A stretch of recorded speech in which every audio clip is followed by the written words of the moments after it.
Hello and welcome back to nature के आज के एपिसोड में आप सभी का स्वागत है। आज इस एपिसोड में हम बात करने वाले हैं साइनस के बारे में। आपने अक्सर इस समस्या के बारे में सुना होगा, लेकिन कैसे हम इसे नेचुरोपैथी के माध्यम से ट्रीट कर सकते हैं, कैसे हम अपने लाइफस्टाइल में सुधार ला सकते हैं, आज हम इसके बारे में आपको बताएंगे। इन सब पर जानकारी देने के लिए हमारे साथ स्टूडियो में मौजूद हैं दिव्या सुनील आचार्य जी सर, जो कि एक न्यूरोथेरेपिस्ट और नेचुरोपैथ हैं। चलिए एपिसोड में सर का स्वागत करते हैं। सर, बहुत स्वागत करूंगी एपिसोड में। नमस्ते सर, सबसे पहले हम साइनस के बारे में बात कर रहे हैं। मैं जानना चाहूंगी साइनस क्या है, इसके बारे में आप दर्शकों को बताइए। साइनस को समझने के लिए नेचुरोपैथी में बहुत अच्छे से डिस्क्राइब किया है कि अगर हम शरीर को पेट्रोल की टंकियों के रूप में अगर हम देखें तो हमारा जो लाइफ स्टाइल है, उस लाइफ स्टाइल को जिस तरीके से हम आजकल अपना रहे हैं, जंक फूड खाना, ठीक से नींद ना लेना, टाइम से नहीं सोना, देर से उठना, तो ये छोटी छोटी हमारे अंदर पेट्रोल की टंकियाँ क्रिएट करती हैं, जिसको हम टॉक्सिक मैटर बोलते हैं, जो हमारे अंदर एक विजातीय द्रव्य के रूप में इकट्ठा हो रही होती हैं। वो जो टंकियाँ हैं, जब वो बहुत हायर लेवल पर बन जाती है, बड़े लेवल पर बन जाती हैं, तो कोई वो माध्यम ढूंढती हैं कि हमें इससे बाहर कैसे निकलना है। तो सबसे पहला जो माध्यम है वो है सर्दी जुकाम होना। जब व्यक्ति को सर्दी जुकाम होता है, अगर वो उसको बहने दे और उसके कॉज को पकड़ ले कि ये सर्दी जुकाम मेरे अंदर आया है, इसका मतलब है कहीं ना कहीं मेरे अंदर पेट्रोल की टंकियां भर रही हैं, जो विजातीय द्रव्य के रूप में, जो टॉक्सिक मैटर के रूप में मेरे अंदर हैं। उसको हम नेचुरल तरीके से अगर उसको ट्रीट करते हैं तो हम अपने आप को हील कर पाते हैं। मैक्सिमम लोग क्या करते हैं, सर्दी जुकाम हुआ, डॉक्टर के पास गए, और आजकल डॉक्टर के पास भी नहीं जाते, सीधा केमिस्ट के पास गए और उससे कहा कि मुझे ऐसा है, और उसने गोलियां दी और आपने खा ली, दब जाता है वो बीमारी। अब वो जब दबती है और हमने उस कॉज को तो क्योर किया नहीं, और वो जो टंकी है उसको और दबा दिया, तो वो जब फटती है तो उसका जो हायर लेवल है वो साइनस के रूप में हमारे अंदर आने लगता है, जिससे हमें बहुत इरिटेशन होती है, ब्रीदिंग में प्रॉब्लम होती है, एलर्जी हो जाती है, ऐसी बहुत सारी समस्याएं हो जाती हैं। ये मेन कारण है हमारा अंदर विजातीय द्रव्यों का इकट्ठा होना, और उसका जो रिफ्लेक्शन है वो हमें सर्दी जुकाम और साइनस के रूप में महसूस होना। जी सर, लगातार सर्दी जुकाम बने रहना टॉक्सिन्स की वजह से हमारे शरीर में साइनस कहलाता है। मैं जानना चाहूँगी कि क्योंकि अक्सर लोगों को ऐसा होता है कि अरे सर्दी जुकाम हुआ है, शायद ठंड है इसलिए हुआ है, ठंड बढ़ गई है, या कुछ ठंडा खा लिया उस वजह से सर्दी जुकाम बना हुआ है, या गर्मियों में बात करें तो मौसम का बदलाव है इसलिए सर्दी जुकाम हुआ है। मैं आपसे जानना चाहूँगी, कब साइनस है, इतनी बड़ी समस्या हमें हो चुकी है, ये सर्दी जुकाम नॉर्मल नहीं है, ये कब हमें पता चलता है, क्या सिम्टम्स होते हैं उन सब के? देखिए, जैसे ही हमें रेगुलर कभी कभी सिर्फ धूल से हमें एलर्जी होने लगती है, हल्का सा मौसम बदला और हमें सर्दी जुकाम होने लगा, या हमें ब्रेथलेसनेस की समस्या हो जाती है, या हमारा एक ही नोस्ट्रल कंटिन्यूस चल रहा है, एक चल ही नहीं रहा, हमें हल्का हल्का सा नोस्ट्रल के आसपास स्वेलिंग महसूस होने लगे, या हमें माइग्रेन जैसी फीलिंग होने लगे, और हमारा हल्का सा हमने कुछ ठंडा चीज़ खाया और हमें तुरंत सर्दी जुकाम लग जाए, तो इट मीन्स कि हमें मेजर साइनस की समस्या है और उसको क्योर करने की ज़रूरत है। ये सिम्टम्स हैं जो हमें इंडिकेट करते हैं कि हमें मेजर साइनस की समस्या है। जी सर, जैसे हम साइनस के बारे में बात कर रहे हैं, मैं जानना चाहूँगी इसका रिस्क फैक्टर कितना होता है। जैसे अगर किसी व्यक्ति को सर्दी जुकाम है, उसको पता लग रहा है कि अब उसको साइनस की समस्या है, अगर इस पर ध्यान नहीं दिया तो इसका रिस्क फैक्टर कितना है, कितना हद तक ये और ज़्यादा परेशानी बढ़ा सकता है?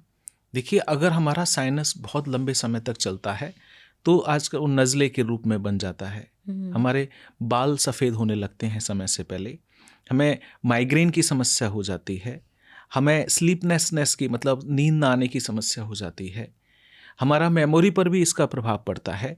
तो हमें समय से साइनस को ठीक करना बहुत ज़रूरी है, क्योंकि ये जितने भी अपर पार्ट के ऑर्गन्स हैं, चाहे हमारे आइज़ हो, हमारा ब्रेन हो, हमारा नींद हो, ये सब इफ़ेक्ट करने लगते हैं। इवन जब हम ब्रेथ नहीं ले पाएंगे तो हमारा लंग्स, हमारा स्टमक इन सब पर भी इफेक्ट आने लगता है। साइनस छोटा समस्या नहीं है, हम इसको साधारण रूप से सर्दी जुकाम मान लेते हैं, ये एक बड़ी समस्या का रूप ले लेता है जब, क्योंकि वो कॉज को नहीं ढूंढ रहे। जब तक हम कॉज को पकड़ के ठीक नहीं करेंगे तब तक साइनस की समस्या परमानेंट ठीक नहीं होगी। ये जो आजकल इनहेलर ले लेना या फिर हमारा साइनस के रूप में कभी कभी हमारा बोन बोलते हैं कैविटी के रूप में बढ़ गई, उसकी सर्जरी करा लेना, ये क्योर नहीं है। ये खाली आप सिम्टम्स को दूर कर रहे हैं, उसके कॉज को नहीं।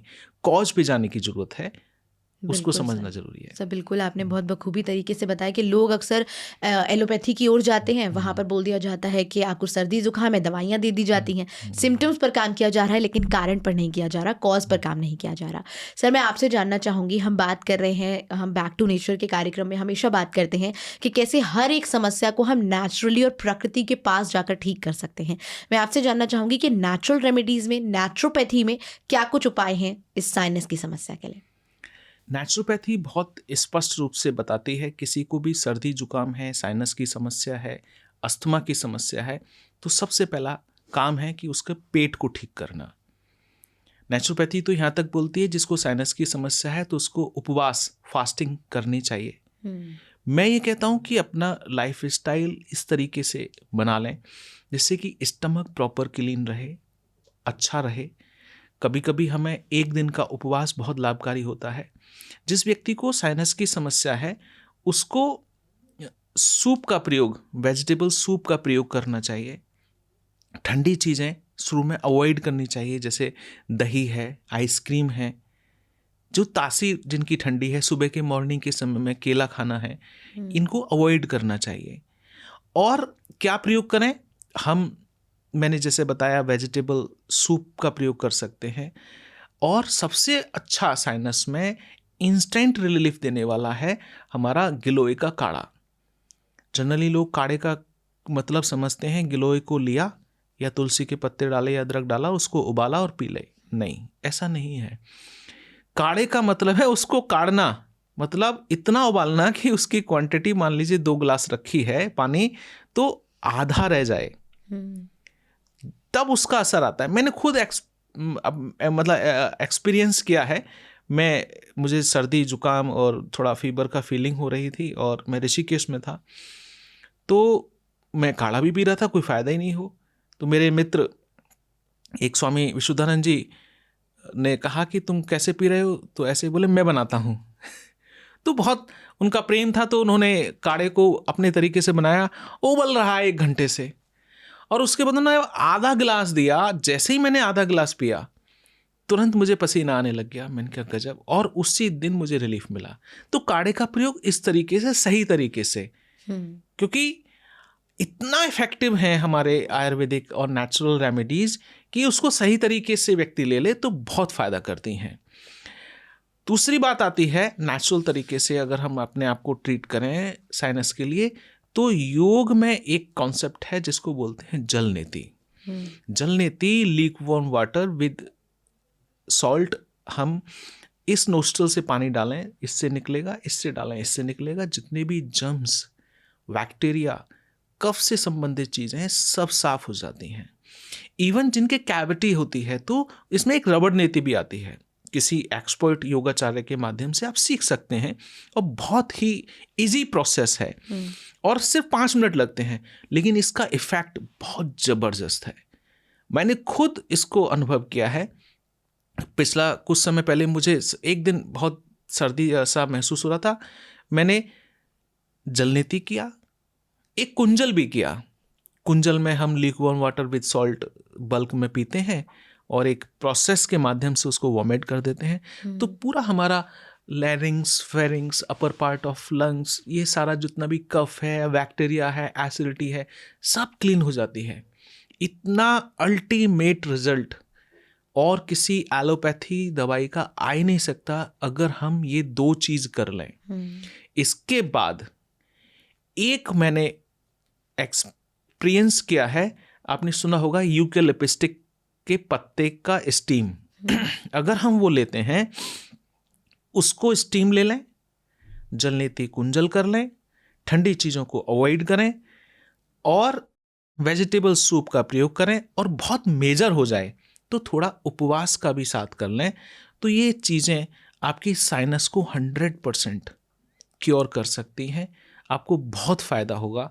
मैंने तो बहुत सारे लोगों का इन्हेलर छुटा दिया इन सब चीज़ों को इम्प्लीमेंट कराकर। आपको सिर्फ इन पर बिलीव करके इनको प्रयोग में लाना है। इवन मैं तो ये भी बोलता हूँ, जितने भी मेरे जानकार हैं, स्टूडेंट्स हैं, कि हफ्ते में एक बार सबको जल नीति करनी चाहिए। कभी समस्या ही नहीं होगी ना जी। ये लाइफस्टाइल का पार्ट बना लें। जितने भी लोग मेट्रो सिटीज़ में रहते हैं, उनको मैक्सिमम लोग पॉल्यूशन से सफ़र कर रहे होते हैं, वेदर से सफ़र कर रहे होते हैं, इम्यूनिटी से सफ़र कर रहे होते हैं। तो ये जलनेति और कुंजल एक ऐसा प्रोसेस है, इनको वंस इन अ वीक जरूर करें, बहुत लाभ मिलेगा। बिल्कुल सर, जिस भी व्यक्ति को साइनस है उसको कैसे वो नेचुरोपैथी से और नेचुरल ट्रीटमेंट जो आपने बताए, काढ़े का इस्तेमाल करना, जल नीति करना, इनके बारे में आपने बताया कि कैसे उसे ट्रीट किया जा सकता है और 100% क्योर किया जा सकता है। मैं आपसे जानना चाहूँगी, क्योंकि हर एक समस्या जो होती है वो हमारी इम्यूनिटी पर बेस करती है, कि कैसे कोई भी समस्या, कोई भी हेल्थ इशू हमें हो जाए, ये हमारी इम्यूनिटी पर बेस करता है। हम क्या अपनी इम्यूनिटी को बूस्ट करने के लिए अपने लाइफस्टाइल में, अपने खान पान में और अपने क्या ऐसा ट्रीटमेंट सकते हैं रेगुलर लाइफस्टाइल में, जिससे हमें इस तरीके की समस्या, साइनस जैसी समस्या या छोटा मोटा सर्दी जुकाम भी ना पकड़े? बहुत ही सरल और इफेक्टिव तरीका हमारा योग भी बोलता है, आयुर्वेद भी बोलता है, नेचुरोपैथी भी बोलता है, अपने इम्यूनिटी पे काम करना। जिस व्यक्ति की इम्यूनिटी बहुत स्ट्रांग है उसके आसपास जर्म्स, बैक्टीरिया भी घबराते हैं, आसानी से नहीं आते। अगर हमारी इम्यूनिटी अच्छी है तो आपको ना साइनस होगा, ना सर्दी जुकाम होगा, ना और कोई बीमारी आएंगी। तो इसके लिए व्यक्ति को डेली कोई ना कोई फिजिकल एक्सरसाइज या आसन प्राणायाम करना चाहिए। अपनी क्लिंजिंग के लिए जलनेति कुंजल का प्रयोग करना चाहिए, और कभी कभी आप उपवास का भी प्रयोग करें। और हर्ब्स के रूप में जैसा मैंने बताया आपको कि हमें वेजिटेबल सूप का प्रयोग, और ठंडी के समय में, जो इस समय में हम ये चर्चा कर रहे हैं, असली अच्छा च्यवनप्राश अगर व्यक्ति को मिले, उसमें 52 से ज़्यादा औषधियों का प्रयोग किया जाता है, उस च्यवनप्राश का प्रयोग हम कर सकते हैं। उस च्यवनप्राश से हमारा इम्यूनिटी बिल्ड होती है। जितने भी आज के समय में बच्चे हैं या यंग हैं या स्पेशली बुजुर्ग लोग हैं, उनको बहुत फ़ायदेमंद है। और अगर समस्या हो जाती है तो जो मैंने काढ़ा बताया, ये सब चीज़ें, ये आज के समय में इनको समझने के लिए हम ये चर्चा कर रहे हैं। अदरवाइज पुराने समय में घर की माँ, दादी, नानी, ये उनकी लाइफस्टाइल का पार्ट होता था। लोग इन दिनों में मेथी के लड्डू खाते थे, लोग च्यवनप्राश खाते थे, लोग ठंडा गर्म का ध्यान रखते थे कि मुझे इस समय ऐसा नहीं खाना। लेकिन आज के समय में सब कुछ बदल गया है। मैं कल गुजर रहा था कहीं से, अभी भी आइसक्रीम बिक रही है, अभी भी लोग बेसमय खाना खा रहे होते हैं। तो जो लाइफस्टाइल को तो सुधारना पड़ेगा, और लाइफस्टाइल बिना सुधारे इम्यूनिटी की चर्चा ही करना व्यर्थ है। इम्यूनिटी तभी स्ट्रांग बनती है जब हमारा जीवन अनुशासन में हो, हमारा खान पान अच्छा हो, तो व्यक्ति स्वस्थ रहेगा, इसमें कोई संशय नहीं है। बिल्कुल सर, कार्यक्रम की शुरुआत में ही हमने बात की थी कि जो साइनस है ये हमारे शरीर में टॉक्सिन्स पैदा हो जाते हैं, उसकी वजह से ये समस्याएं होने लग जाती हैं। शरीर में टॉक्सिन्स पैदा होते हैं क्योंकि लोग अक्सर बाहर का खाना खाते हैं, बाहर की चीज़ों में ही उलझे रहते हैं, रेस्टोरेंट में खाना, कभी कुछ लेट नाइट तक खाना। मैं जानना चाहूँगी कि क्या वो स्वस्थ और स्वादिष्ट भोजन है जिसके बारे में आप हमें बताना चाहें, जिसे अपनी लाइफस्टाइल में अपना सकते हैं और उसे रोज़मर्रा की ज़िंदगी में खा सकते हैं, उसका सेवन कर सकते हैं, जिससे ये समस्या, साइनस जैसी समस्या या शरीर में टॉक्सिन्स पैदा होने की अदर हेल्थ इश्यूज जो हैं वो भी ना हो? देखिए, बहुत ही सरल एक तरीका है जीवन जीने का कि आप अपना डेली लाइफ स्टाइल में सीजनल और रीजनल फ्रूट्स खाना शुरू कर दीजिए। एक टाइम आपका वो मील रहे, सीजनल और रीजनल फ्रूट्स, और अच्छी क्वांटिटी में खाएं कि वो आपका एक मील हो जाए। जितने भी प्रोफेशनल्स हैं जो कंप्यूटर पे काम करते हैं या उनका सिटिंग जॉब है, उनको और कुछ खाने की ब्रेकफास्ट में ज़रूरत ही नहीं है। मैं बच्चों की बात नहीं कर रहा हूँ या फिजिकल जो बहुत मेहनत करते हैं उनकी बात नहीं कर रहा हूँ, प्रोफेशनल्स लोग।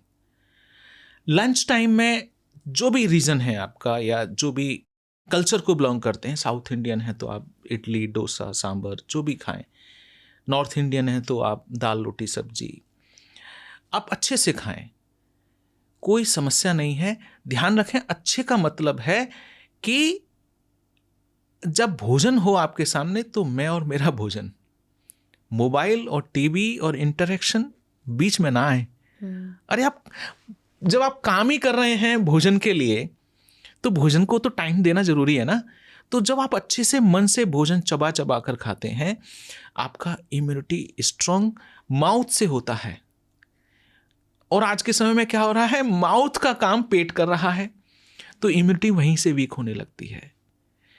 और बीच बीच में जो खाना खाने का जो सिस्टम है वो हमारे जठराग्नि को बार बार एक्टिव करता है, वो भी नहीं करना चाहिए कि अब ये खा लिया, अब ये खा लिया, अब ये खा लिया। टाइम दें, रेस्ट दें एक अपने सिस्टम को काम करने के लिए।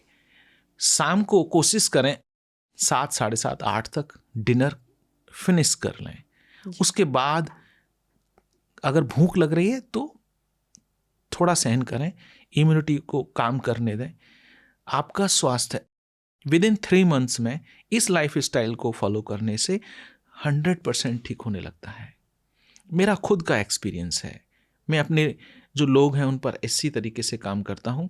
साइनस की समस्या तो एक छोटी सी समस्या है, बहुत सारी और बीमारियाँ भी, कॉन्स्टिपेशन की समस्या हो, ब्रेथलेसनेस की समस्या हो, अस्थमा की समस्या हो, ये सब ठीक होने लगती हैं।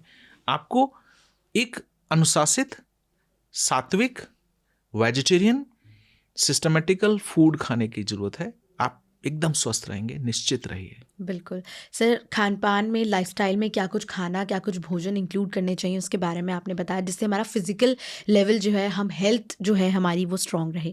क्योंकि हमारा हर एक समस्या, क्योंकि हम जो खाते हैं वो हमारे मन पर प्रभाव डालता है और हमारा दिमाग पर प्रभाव डालता है, हमारे मानसिक स्तर पर प्रभाव डालता है। ऐसे ही मैं जानना चाहूँगी, क्योंकि अगर हम हमारा मानसिक स्तर पे कोई भी परेशानी होती है, कोई स्ट्रेस होता है, एंजाइटी होती है या कोई भी समस्या होती है, वो हमारी हेल्थ पर भी प्रभाव डालती है।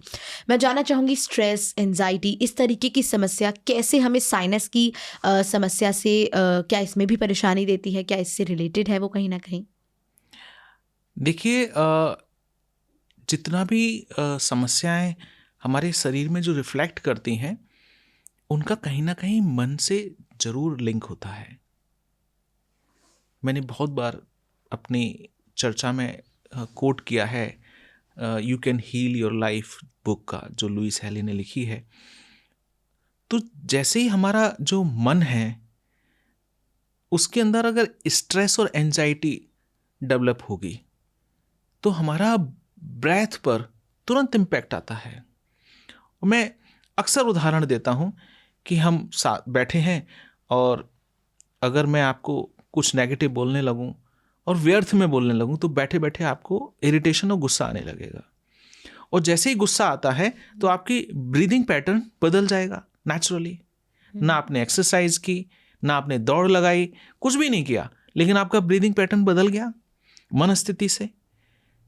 इट मीन्स कि हमारा ब्रेन में कोई चेंज आता है, नर्वस सिस्टम में, तो हमारा रेस्पिरेटरी सिस्टम चेंज होता है।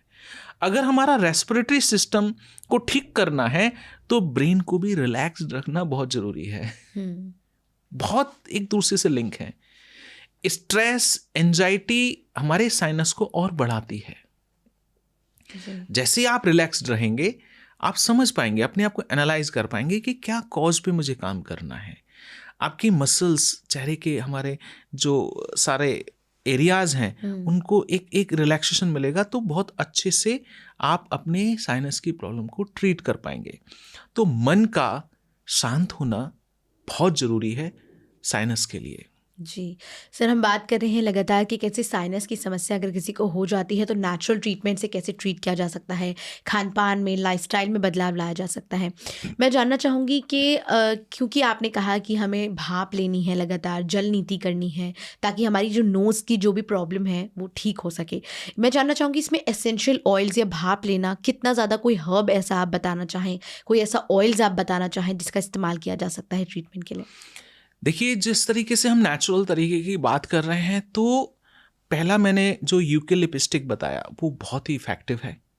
उसकी अगर हम स्टीम एक बार लें सफिशिएंट होती है।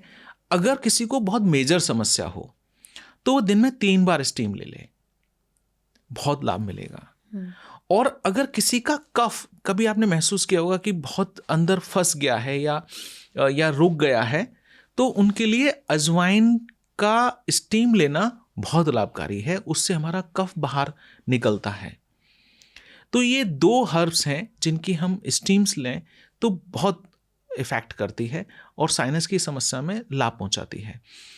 अगर हम एज ए थेरेपी के रूप में बात करें तो रात को इन दोनों में समय कि आपकी क्या सिचुएशन है, ये आपका समस्या पर डिपेंड करेगी। जैसी सिचुएशन है, आपको कफ बहुत फंसा हुआ लग रहा है, घड़ घड़ की आवाज़ हो रही है, तो अजवाइन की स्टीम लें। आपको ऐसा नहीं है लेकिन आपको फिर भी ब्लॉकेज लग रहा है, ब्रीथिंग में समस्या आ रही है, तो आप यूकेलिप्टिक के पत्तों की स्टीम लें। उसके बाद सुबह जलनेती और कुंजल का प्रयोग करें। आपको विद इन 3 days में 60 to 80% रिलीफ मिलने लगेगा। वाह सर, जैसे हम फिजिकल लेवल पर कैसे ट्रीट किया जा सकता है साइनस को, मेंटल लेवल पर कैसे ट्रीट किया जा सकता है उसके बारे में बात करें, खान पान के बारे में बात की।